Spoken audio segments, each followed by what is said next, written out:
would actually venture to say all students need to get up and move and touch and feel and actually have a problem that they have to solve and make mistakes along the way and learn from that failure.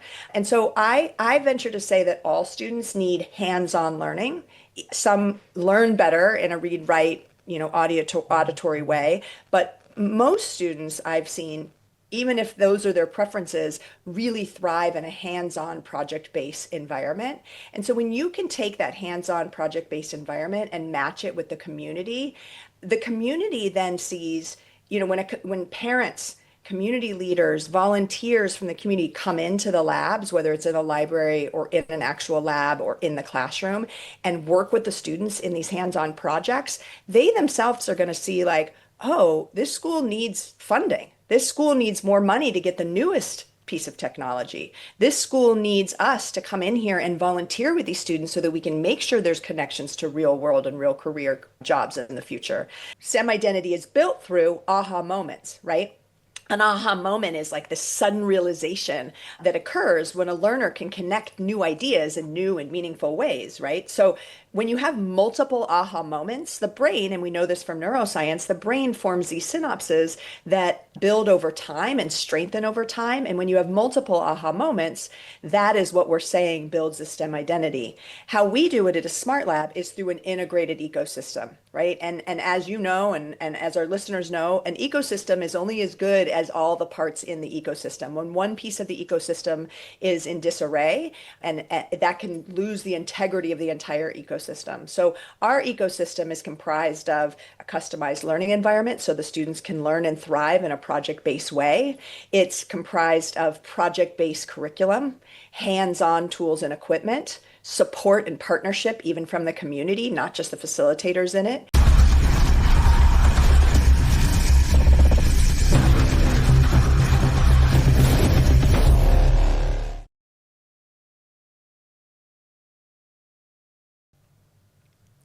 Hello, I'm delighted to be chatting to Dr. Jennifer Berry from SmartLab. Now, SmartLab is a career-connected STEM ecosystem that equips today's students for tomorrow's challenges. This includes career-connected project-based learning curriculum, hands-on tools and equipment, customized STEM learning environments, and SmartLab certified facilitators and ongoing support and partnerships.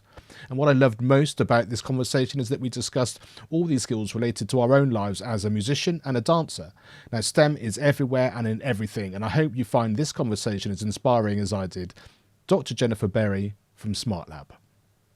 Hi, Jennifer. Thank you so much for joining us here on the Education on Fire podcast. I think the parallels between what's going on education-wise in the US and the UK seem to be quite similar at the moment. And I just love organisations and opportunities for children when they're at the heart of what's going on to be supported both in and around school and education generally. So I think this is going to be a fantastic conversation. And thanks so much for being here.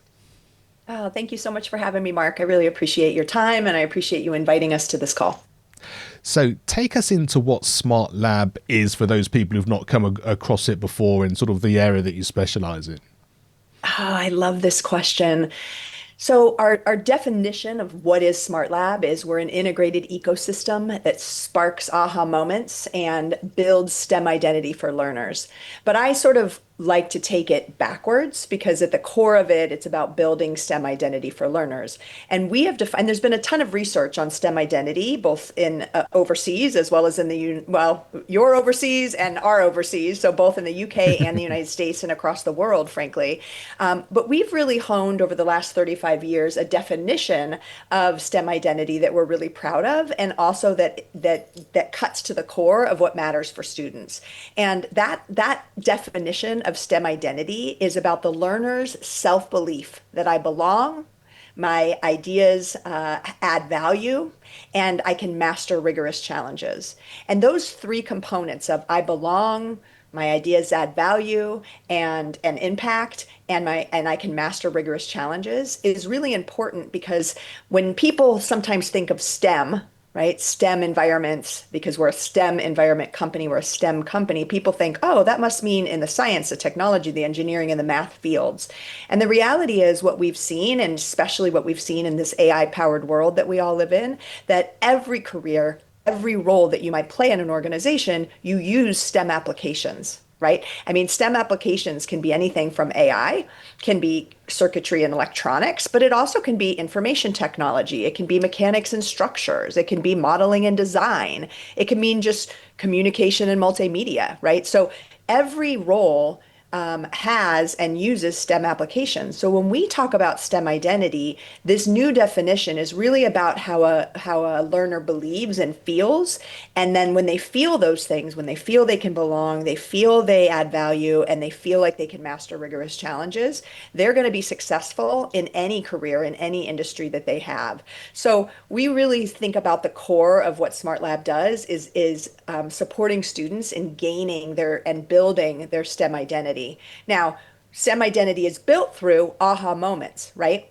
An aha moment is like the sudden realization that occurs when a learner can connect new ideas in new and meaningful ways, right? So when you have multiple aha moments, the brain, and we know this from neuroscience, the brain forms these synapses that build over time and strengthen over time. And when you have multiple aha moments, that is what we're saying builds the STEM identity. How we do it at a Smart Lab is through an integrated ecosystem, right? And as you know, and as our listeners know, an ecosystem is only as good as all the parts in the ecosystem. When one piece of the ecosystem is in disarray, and that can lose the integrity of the entire ecosystem. So our ecosystem is comprised of a customized learning environment so the students can learn and thrive in a project-based way. It's comprised of project-based curriculum, hands-on tools and equipment, support and partnership, even from the community, not just the facilitators in it, and then a deep knowledge and strengthening, and we call it a certified facilitator that we ensure isn't just trained and dumped into a lab, but that is trained and is growing in their own professional journey along the way. So we really believe that environment, the curriculum, the tools and equipment that the students use, the support and partnership they get from the community, and then of course the facilitator in the environment that they're in supports that ecosystem so they can have these multiple aha moments and then therefore build their STEM identity so they can be successful in careers in any industry they choose in the future. And I think that experience in identity is really key, isn't it? I mean, I'm a musician by trade. I went to music college in London, but it only happened. Love that. It only happened because we had to do some music when I first went to secondary school, sort of age 11. I was suddenly that kind of, I didn't have that identity before, but I had the opportunity, the experience, the support, and like you say, all those sort of extra things, you know, the support from the school, the opportunity to perform outside a qualified teacher that was really sort of rooting for me, and then the places to go and perform. And I can sort of really identify with sort of that sort of wheel idea of all those different things too. And it was only by then seeing all of that in action that you can then see that next step, which I guess is just so crucial. Yeah, absolutely. And I love that you referred to that industry because, again, that's not a STEM industry. However, you were learning STEM skills because as you were practicing and learning and being supported at even at the age of 11, as you were speaking of, you were gaining these aha moments that you were connecting that what you were doing with whatever instrument or whatever you were learning on how to read notes, how to read instruments, how to read music was then transforming into like, oh, this could be a career for me. This could be a post-secondary role for me. And that really is exciting to see when students build that STEM identity because they realize no matter what job I have, even if it's in music or if I'm become a podcast host, there's going to be STEM applications that are used, right? We know in media, we know in music, there's editing, right? There's conducting, there's planning, there's writing, there's organizing of the notes and of the if you're layering music together, right? That all has STEM applications built into it. And so that's why we really have defined STEM identity and we've taken it out of the STEM world and really thought about it. It's the learner's self-belief that they belong, they add value, and they can master rigorous challenges. And as soon as it's in an area that any student kind of identifies with, it changes their whole perception, doesn't it? Like you say, no matter what that career might be beyond that. I remember so many classes, whether it was English or maths, and I love music. I want to play music. What does all that matter Mhm. to me? And then as you start to get a little bit older, it's that kind of, oh yeah, because I need to write my bioc. I need to actually do a spreadsheet for this next concert. I need to be Yeah, communicating with people when I'm managing people around me. And at that right. point, you realize that all those skills and all those things put together as part of a project, as part of something that you're doing, in my case, as of a musician, become incredibly important. And I think the earlier you can join all of those dots and realize that all these areas are really key, then the sooner Mhm. you can take it on board and make it individualized for yourself and get all the experience and all the learning you possibly can.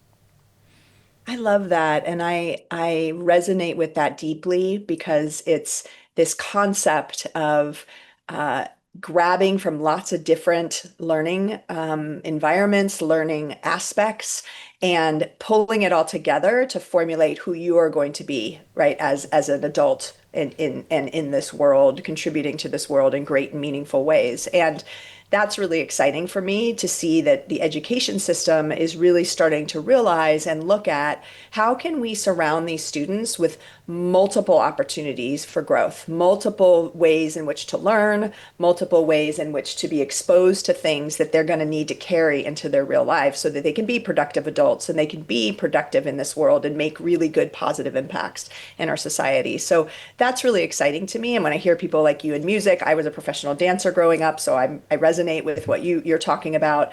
That discipline and thinking about not, it isn't just about the rehearsal room, it isn't just about the performance, but it's also about even data collection and analysis, right? So we Yeah. as dancers would go back and watch tape, right? Sports athletes do this as well, right? You'd watch tape. So you're taking that data, you're watching yourself and analyzing, oh, my arm was off there where everybody's arm was, slightly up to the left. I need to make sure that next time I move it to the left. So you're doing this data collection and analysis even in a dance performance, right? And data collection and analysis is a STEM application, right? And so this concept of teaching data collection and analysis in a learning way and then applying that to even dance or to music or to any career is really powerful and can make the individual when they come out on the other side as their adult self much more productive and much more satisfied.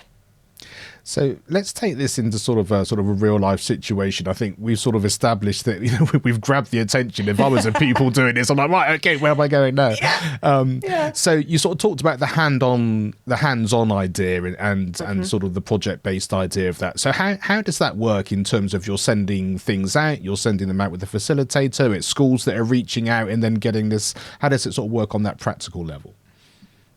Yeah, so we customize the learning environments for the school district. So a school district, a school itself, a community center, an after-school program will contact us, right? And then what we do is we curate for them based on their individual needs, the environment. So some places will curate an entire room and we'll come in and turn that room into a STEM lab. So we turn it into a STEM lab environment.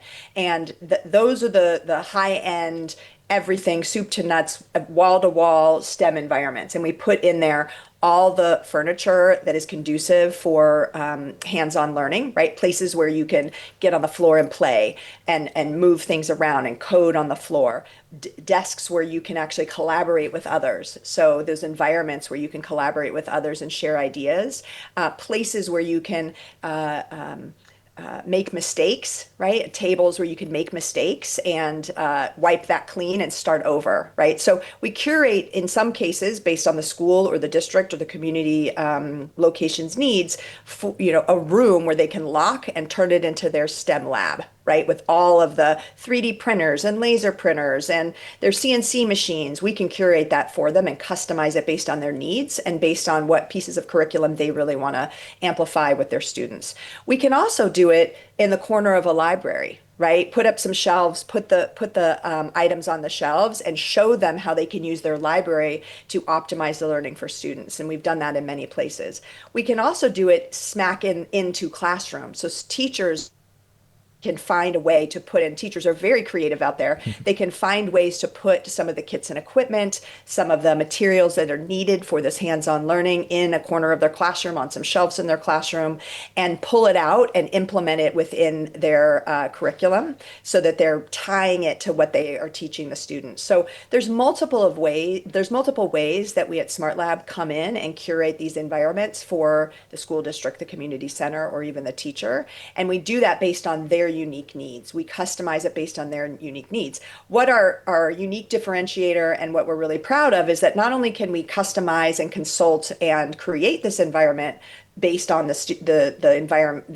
school district or community center's needs, but we also can flex according to the space, the actual constraints of the space. Right. So, the ideal space most people think of a STEM lab is beautiful four walls with lots of room and tables. But we know, and you know this probably in the UK, I know in the United States, not all school districts have that kind of space available. Right. There's a lot of students packed into some of these schools. There's been a lot of school closures, and so more students have had to come into these buildings, and so therefore there's not a lot of space. So we get to work with the school and get very creative. Don't lose the opportunity to gain STEM identity through these aha moments with your students. Let's figure out a way how to take the space you have and use it to best fit your circumstances. And I think that's such a really important thing to understand from a student as well as a school or like say a board, because everyone's life is different, everyone's house is different, everyone's opportunities are different, their backgrounds are different. So making the most of what you can from an opportunity you've been given so that it works for you in the here and now is such an important skill and a life lesson to understand, because if you want that to then grow or for it to change, then let's talk about how we do that. Maybe we fundraise, like I say, maybe we start looking around the school for a different room that's currently not available but might be in the future. And those skills which just seem to be an obvious thing if you've been down that route before can be such a blocker for those people who are like, well, this is the sort of the hand I've been dealt, or the room I've got, or the money that we've got, and therefore it has to stop here. Yeah. Two things that resonated with me with what you just said there. One is the community partnership, right? One of our components, as I mentioned, we have 5 components of the ecosystem, is community, is partnership and support and partnership. And what we think of partnership is the community getting involved. And that community matched with the second thing you were talking about, which is the differentiated learning for each student, right? And you and I know, because you were a musician, I was a dancer, physical movement, kinesthetic learning was really important to probably you and to me, because we had to play the instrument, we had to move our bodies, right? And so many students need that movement, not just sitting at a desk, watching their computer, listening to the teacher, writing on a piece of paper. That doesn't work for all students. Some students need to get up, some students need to move. And I would actually venture to say, all students need to get up and move and touch and feel and actually have a problem that they have to solve and make mistakes along the way, and learn from that failure. And so I venture to say that all students need hands-on learning. Some learn better in a read, write, auditory way, but most students I've seen, even if those are their preferences, really thrive in a hands-on project-based environment. And so when you can take that hands-on project-based environment and match it with the community then sees, when parents, community leaders, volunteers from the community come into the labs, whether it's in a library or in an actual lab or in the classroom, and work with the students in these hands-on projects, they themselves are going to see like, oh, this school needs funding. This school needs more money to get the newest piece of technology. This school needs us to come in here and volunteer with these students so that we can make sure there's connections to real world and real career jobs in the future. So when you embed the community into this environment of hands-on project-based learning, into specifically SmartLab, but really any kind of hands-on project-based learning way, the students get the mentors, of course, but also the community leaders start to see how much these students need and start to bring resources to that environment, right? And that's where, to me, fundraising is only as good as if the community leader or the organization or the philanthropist sees the impact, right? And can tangibly see, oh, this is our future workforce. These are the students that are going to make change in this world. These are the students that are going to make this world a better place to live. We need to invest in their future. And why not do it in a way that's connected to careers? Why not do it in a way that is connected to hands-on project learning, whether it's in the music room, whether it's in a STEM lab, whether it's in a dance location, right?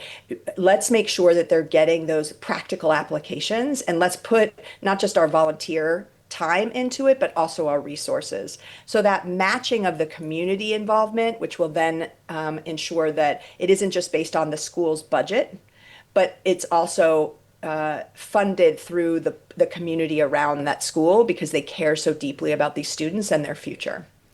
And I think especially when the project or something that you're working on is related to the community as well, then you really, that goes hand in hand, doesn't it? If it might be within the school community, it might be something which is outside the community as well. It's a joint venture of some description, because then it matters to you. You know, there can be the most important conversations and learning in the world, but if it's too many steps removed from your experience, then how can you do that? Whereas if the concepts are the same and you can see how that might work in a different world or a different county or state or country or whatever that happens to be, then you can That's see right. how that work. I think it's amazing.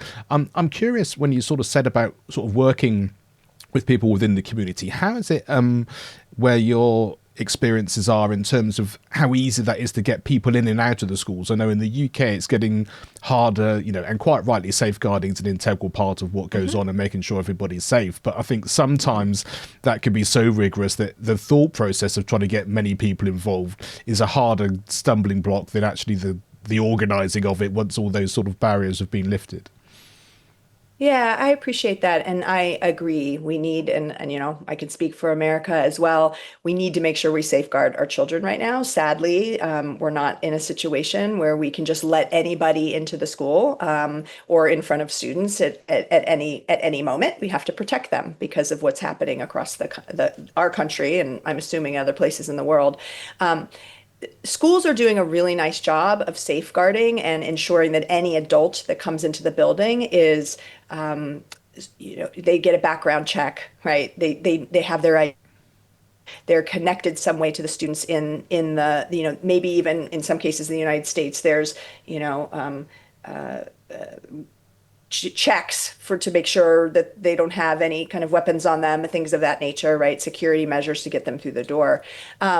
And what we do at SmartLab is really make sure that we create a turnkey way for the community to come in. So it isn't like we're saying, everybody come one, come all, just flood into these schools. It's really about creating a day, an environment, a special moment where you have to go through the certifications to get cleared to get into the school, right? You have to get checked at the front desk. You got to make sure you have all of your qualifications checked.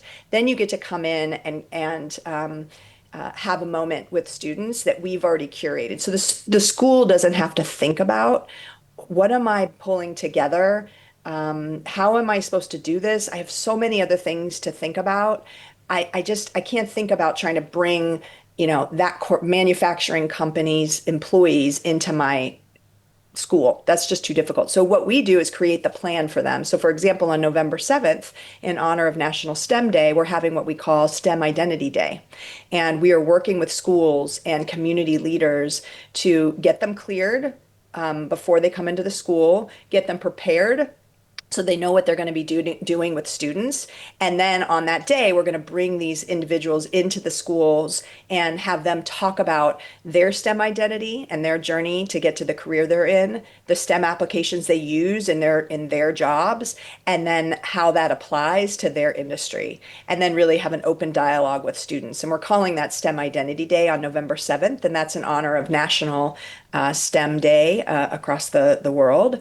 And that's an example of us making sure we're curating a turnkey way for schools to bring the community in. So you can't just open the doors anymore and bring the community into the school. You have to sort of pick a day, define what that day looks like, make sure the adults have all the certifications and clearances that they need in order to come into the school, so that it is a smooth operation, but also a safe one. So I agree, it cannot just be a flooding of kids, parents and kids and community into the rooms. But if you do it with integrity and you do it with a plan and you do it with operational excellence, you can get it done and still ensure that the schools and the students are getting what they deserve, which is seeing mentors and seeing leaders in careers that they might not have ever known about had they not heard from that individual. And I think that's where these key relationships are so important, isn't it? Because, like I say, that turnkey idea of we know we want this to happen, but there's no way that I can do that as a teacher, or the Yeah. school's just completely swamped with whatever. But we know that working with SmartLab can make this happen. We know it's all going to be fine. And then, like you say, you don't quite know what that next step might be. Because, like you say, you have a day that operates like this, and then the checks have been done, everything's in place, and then things expand, conversations happen, new projects come, and it all gets much easier because you're sort of creating this community and environment in that safe understanding that we're working as part of this community now. We're supporting these Yeah. children, and we're all able to bring it together collectively. And I think that's such a really special way of doing it. Yeah, I have a great example of that. We had one of these STEM identity days in the future or in the past, and it wasn't called STEM Identity Day then when we did it. This year is called STEM Identity Day, but we brought in a organization that gave and mentored the students, and they identified two particular high school students that they were very impressed with when they were in the classroom doing their conversations and working with them in a hands-on way. And what was so exciting about that is afterwards they contacted the teacher and said, "We were really impressed with these two students. We'd like to offer them internships during the summer for our organization." And they were able to offer them internships into their company. And then those students were able to spend their summer before going off to their senior year of high school doing an internship for this organization. And now we're following them through their high school, their senior year, and hopes that after that they go on to college and then potentially circle back and work for that organization, which is really exciting to see. So that's those moments where you know it's working, when you have these organizations come in and not only are they getting to volunteer for themselves, so they feel like they're doing some philanthropic effort, right, for their community, but they're also identifying talent early, right? And they're seeing the need, right? And they hopefully will then say, "Oh, we don't just want to give time, but we also want to give resources to ensure that all of these students get a leg up and really understand what it takes to be an employee of our type of industry." Yeah, and I think that earliness is such an important factor, isn't it? And I think Yeah. from that sort of employer standpoint as well, is the fact that we know we need, creative, sort of critical thinking people, people that are going to be interested in the way that we do things. And the more you can have those conversations earlier, like you say, there'll be people that sort of fit into that mold and better than others. And Yeah. it just Yeah. means that, oh yeah, we're actually working at this together, and both sides are going to benefit as well. And if you can identify those people early on, then you're taking real care of the here and now, but also your future as well, and that can only be a positive thing for everybody. Yeah, I love that perspective. And I think that's even more true than even when you and I were younger because of this AI powered world that is starting to move at rapid speeds, right? AI has been around a while, but the way in which it's moving at rapid speeds is starting to really have organizations rethink about the level of skill that they need to employ in the future because now AI is starting to learn and do the things that maybe a student would need to learn that skill to come into the organization and do. And so now these organizations are starting to realize that like, oh, AI can do that. So I don't need an employee to have that skill. Right. And so, what educators should be thinking about and doing is providing what you were talking about. How do these students critically think? How are they communicating with each other? How are they able to work collaboratively in a group? And those are age-old, competencies that we've talked about, but I think they're even more important than ever because we want leaders to be able to lead in an AI-powered world. We want students that can see, hey, I know how to code. I also know AI can code, and I know how to ask AI the right prompts so that it could code the thing that I need to solve the problem that I see in front of us. And those, I think, what organizations are starting to think about when they think about the future workforce. I don't think they're starting to think about, oh, we need people that know how to code. We need people that need to know how to use, some mechanical tool anymore. Because the reality is AI is learning and doing those things, right? But what they are starting to see is we still need humans. We still need humans to be able to effectively prompt, right? Think about the problem they're trying to solve. When AI spits out an answer, they have to be able to critically say, that doesn't quite meet the moment. That doesn't quite answer the question. It might be the simplest thing, but it actually isn't going to produce the product that we're trying to produce in a long-term way or meet the value prop that we're trying to get for this customer. So I think it's really important for businesses as well as the education system to start to think about how we should lean more into critical thinking skills, collaboration skills, communication skills, right? The ability to look at a problem and be able to know, like sometimes you have to throw an idea at it, fail at it, learn from that and be able to pivot quickly, right? And I think that's what this world is going to need from future leaders and this next generation coming up are leaders that can really think through all the answers that are going to be in front of them that AI is going to produce and be able to sort out the biases within that, sort out what is actually going to drive right future success and whatever problem they're trying to solve and be able to discern right that discernment that deep discernment between what's been just given to them versus what actually is the right answer. And that to me is really exciting if educators think about how to put students in environments like a smart lab, like a music room, like a dance room, where they can learn to make mistakes, fail, get up, dust themselves off, learn how to collaborate with others, learn how to critically think.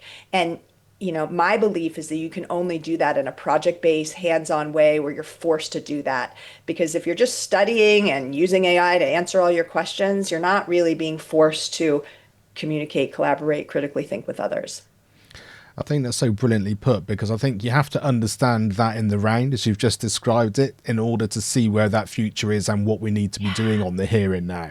I mean, I just sort of think back, people who were concerned about the internet, it's like, well, I used to have to go like half an hour down the road to go to the library to maybe find the book I needed to get the information that I needed. Yeah. And then all of a sudden I could just ask a search engine, which saved all of that time. But what I didn't know was whether the stuff that came back on the search engine, even now, is it actually accurate? Is it actually what I need? You still have to be discerning about that. And I think AI is just one of those things. It's still taking all that information from something that's already out there. Where the genius comes is the fact that I think it might be slightly different, or I think we can do this, or what happens if, and then the world suddenly comes alive. And I think the big part that you mentioned there is the failing part, and I think that's the hard thing within education at the minute. I think so many children are, I need to do well at the test. You're expecting me to know that already, and I think that switch to I want to fail 9 times because I know that actually maybe it's the 10th time that's going to make a difference, and what we can do with that and how that goes about, and why I think these collaborations and the sorts of things that you're doing with SmartLab is going to sort of offer that in a way which is within the ecosystem of education at the moment, but just with enough sort of tentacles far enough out to be able to go, oh yeah, I can see this actually working despite what maybe some of my other educational experiences are like. Yeah, I appreciate that. And it's true. AI is not going to take over if we let it. We're humans. We're smarter than the robots, right? But if we let it, it could be a scary place. But I love how you're framing this idea that education at the moment needs to really not over fixate on like, how do we teach kids AI? And instead overly fixate on how do we get them to have discernment? How do we get them to be okay with failure? How do we get them to take a problem and maybe throw some AI at it, but also, give it some prompts, have AI come up with a solution, but also look at it and be like, is that really going to get us what we're looking for? Is that really going to solve the problem, or is that the easy way out? And that's going to take a lot of effort from educators to ensure that these students are being able to lead in an AI powered world, not let AI lead them. Yeah. I think that's really, really important. And going back to the musical analogy, I also think there's a time and a place for certain things as well. If I think back to the 80s, I was at school, but the drum machines were the thing. It's all about it being perfectly in time. It's about a perfect sound. Someone's generated this sound, and you're like, that's it. The art of the drummer is gone. Live bands are going to disappear. It's all about electronic music. And then you suddenly hit the 90s, and it's like, all we want is a band that can play together. and That's right. and it goes full circle. It might have taken a decade. but you get there, and now you sort of think, you go into the noughties and beyond, and there are some amazing tracks. They've got that sampled sound, they've got some of that, but it's put to collaboratively with a real band or with a track or whatever, and you use the tools Yeah. that you've got, and it sort of starts to come together. And who knows what the future holds, but it does seem to be that it's taking bits and pieces of everything, all the tools that we have at our disposal, and how we put that together, which is the key to hopefully our sort of community and our success going forward, no matter whether it's locally, nationally, or as a whole world, I guess. Yeah, I appreciate that. Humans by nature crave community, right? They crave collaboration, and they crave storytelling, right? From the beginning, indigenous people in whatever land they were in told stories to uh, evoke emotion, right? And to evoke connection and inclusion, right?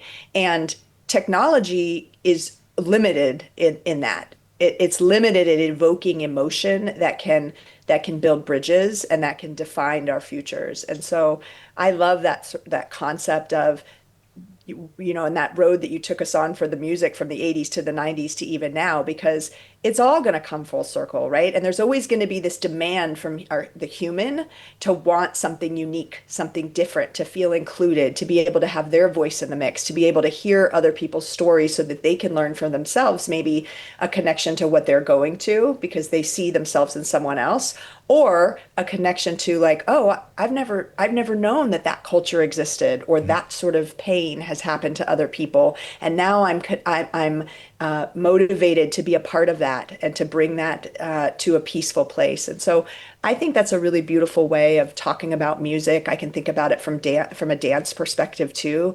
There's just this element of using technology and using human connection to just build bridges to ensure that we come out on the other side, um, a more beautiful community. Yeah, and I think this conversation has been so much like that, because anyone thinking we were going to be talking about STEM, I'm sure, like you said at the beginning, are talking about circuit boards, test tubes, labs, Yes. whatever these things happen to be. And I think Mhm. the fact that it's been so human centric, and mainly because of the way that it's run through smart labs as well, but I think it's a really sort of heartwarming experience for people to realize it's all about how we do it and how we fit it in, no matter what the initial label or your initial thought pattern is, which I think is so incredibly important. Oh, thank you. I appreciate that. Yeah, I've enjoyed this conversation. I love when I can meet like minds that really care about that human-centered connection. It's interesting. Before becoming a CEO, I was a chief operating officer for many different organizations, and people would always ask me, "What type of chief operating officer with are you?" And I always found that a curious question because when you think of a chief operating officer, it's like spreadsheets and analysis and organizational process and systems thinking. And my answer always was human centered. And people always were like, wait, you're a chief operating officer and you're human centered? Isn't that what the chief people officer does? And my feeling is all anybody in an organization should come from the human-centered lens first, because the human is who we're trying to serve, right? And in the end, whether you're trying to sell a product or whether you're a nonprofit or whether you're a government agency, your ultimate goal is to affect human lives, right? And so if you're not looking at your role from the lens of human-centered first, you're always going to make mistakes and that impact the human in a negative way. And our job should always be to figure out how to impact the human in a positive way. And you'll make mistakes doing that too, but at least you know it was aimed at impacting humans in a positive way. So that human-centered lens, I think, is really important in any role that you're in, but definitely organizations and what services they're trying to sell or provide or impact in this world. Yeah, definitely having that starting point is just so absolutely critical. And it sort of brings us nicely into this, because obviously the acronym FIRE is important in terms of feedback, inspiration, resilience, and empowerment. Yeah. What is it that strikes you, whether it's one of those words or just that collective feeling? Two of the words really strike me. All of them do, but the two words at the end of FIRE, resilience and empowerment. There's some interesting things going on in I can speak specifically for our country right now, some polarizing points of view, some sort of divide that's happening in our country. And my goal is to think about how to create resilience in myself. I have an 11-year-old daughter, how to ensure that she has resilience. And then in the organization that I serve, really make sure we're grounded in how to ensure that students are becoming resilient and knowing that hope is not a strategy, but it definitely is a guiding star, a North Star, because I feel like there's a lot of despair and sort of give and feeling like what do I need to how do I even function and all this noise and all this fear and all this hate. And I believe that resilience can really be that, and I know that the word fire, be that fire that burns brightly, that comes above the noise, that can rise to the top and see that light of hope, that our future is bright, right? Our students, it like brings tears to my eyes because I think about my own daughter and like she needs a world that is safe, that is kind, that is empathetic, and that she can thrive in. And so that encouragement and build of resilience in her, I think is my parental quest right now to know that we're going to block out a lot of that noise. We're going to see the noise so that we can see the facts, the true facts that are in front of us, but we're not going to wallow in it and let it break us. We're going to look at the hope and we're going to rise above it and be collective, better humans because the whole world deserves that. So that resilience piece, I think, is really important. And then empowerment. And I think about this more from the standpoint of being a CEO of of SmartLab.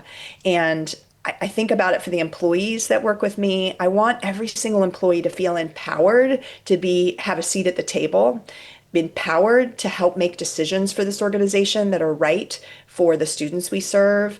I want to ensure that all of the curriculum that we design is embedding empowerment into the students so that they feel empowered to be the best versions of themselves. So those two words for me just really resonate, and I appreciate your FIRE acronym because I believe that if we burn brightly together and in a unified way, we can make world peace, we can make world change, and we can be a collective society that cares about each other, cares about differences, cares about including each other into this amazing fabric and tapestry of life. Well, I can't add anything more to that. It was so beautifully put. I think if I can encapsulate that in everything that we do, then we're going to be sharing some amazing conversations and stories and Yeah. supporting all of our young people going forward. So, Jennifer, thank you so much indeed. I really appreciate your time and all your insights and what you're doing. Tell people where they can go and find out more information about SmartLab or wherever you'd like them to get more info. Yeah, absolutely. So our website is www.smartlablearning.com. So SmartLab, SMART, Lab, LAB, Learning, LEARNING. So smartlablearning.com.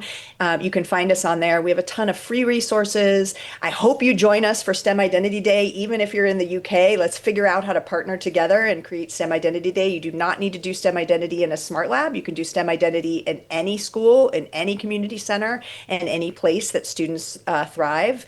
So we hope you join us for that STEM Identity Day on November 7th.